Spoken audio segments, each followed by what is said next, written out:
വിനീത് ശ്രീനിവാസൻ്റെ magic yet again proven ആണ്. ഒന്നും പറയാനില്ല, ഒത്തിരി ഹാപ്പിയാണ്. One of the best movies. ഒരുപാട് പേരെ പറ്റി പറയാനുണ്ട്. ആദ്യം Vineeth Sreenivasan, thank you for making this movie.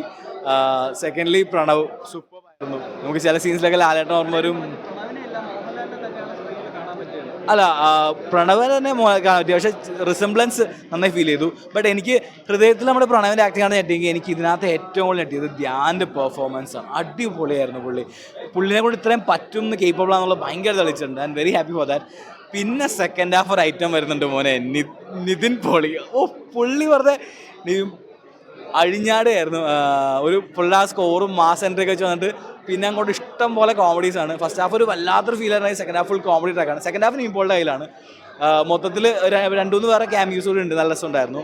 പിന്നെ പ്രണവ് ആൻഡ് ധ്യാൻ്റെ കോമ്പിനേഷൻ സീൻസ് നന്നായി വർക്കൗട്ടായിട്ടുണ്ട്. അവരുടെ റാപ്പും അടിപൊളിയായിരുന്നു. സോ മൊത്തത്തിൽ ലൈക്ക് ഒരു വിനീത് ശ്രീനിവാസൻ ടച്ചുള്ള ഒരു പക്കാ മൂവി, ഒരു പക്കാ ഫീൽ ഗുഡ് മൂവിയാണ്. സിനിമയിലെ സിനിമ തരുന്ന മൂവിയാണ്. ഒരുപാട് ഫിലിം മേക്കേഴ്സ് കാണുമ്പോൾ ഇൻസ്പയർഡ് ആകും, അല്ലെങ്കിൽ പറഞ്ഞാൽ നമുക്ക് ആ ഒരു സിനിമയുടെ പിന്നീട് പ്രവർത്തികൾക്കൊക്കെ ഒത്തിരി ഫീൽ തരുന്ന മൂവിയാണ്. എന്തായാലും തിയേറ്ററിൽ വന്ന് എൻജോയ് ചെയ്ത് കാണാൻ പറ്റിയ മൂവിയാണ്. ഞാൻ 100% ഹാപ്പിയാണ്. Vineeth Sreenivasan, thank you. ഒരു എക്സ്റ്റൻഡ് ക്യാമിയോ പോലെ ആയിരുന്നു കല്യാണി. പെർഫോമൻസ് നല്ലതായിരുന്നു. ബട്ട് മൊത്തത്തിൽ ഈ മൂവി ഇവരുടെ മൂവിയാണ്. സെക്കൻഡ് ഹാഫ് ഇപ്പോൾ തിരിച്ചു വരണം. അതിനകത്ത് പറയുന്നുണ്ട്, പടം കാണുമ്പോൾ നമുക്കറിയാം.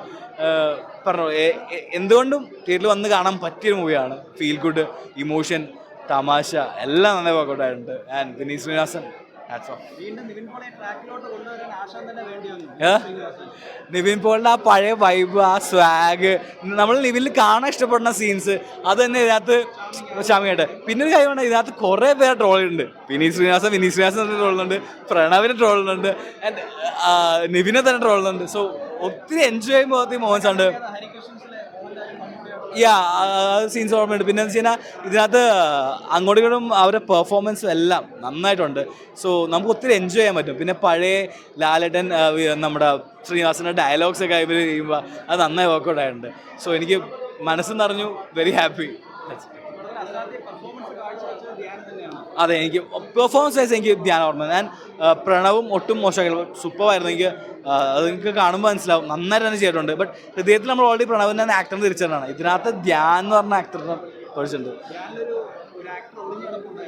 അതെ, ധ്യാനൊരു ഓൾറെഡി അടിപൊളി സ്റ്റാറാണ്. ബട്ട് അതിനകത്ത് ഒരു ആക്ടർ കൂടുതൽ അതിനകത്ത് വന്നിട്ടുണ്ട്. നല്ല ഇമ്പോർട്ടൻസ് ഉണ്ട്. ജ്ഞാപകം എന്ന് പറഞ്ഞൊരു സോങ് അത് ഇതിനകത്ത് പ്ലേസ് ചെയ്ത് വരുമ്പോൾ അടിപൊളിയായിരുന്നു. എല്ലാവരും പെർഫോമൻസ് നൈസായിരുന്നു. ഈ ഒരു കൂട്ടായ്മയുടെ വിജയമാണ്. And very happy. First half കഴിയുമ്പോൾ നമുക്ക് മനസ്സിലൊരു സന്തോഷവും വിഷമമൊക്കെ ആയിരിക്കും.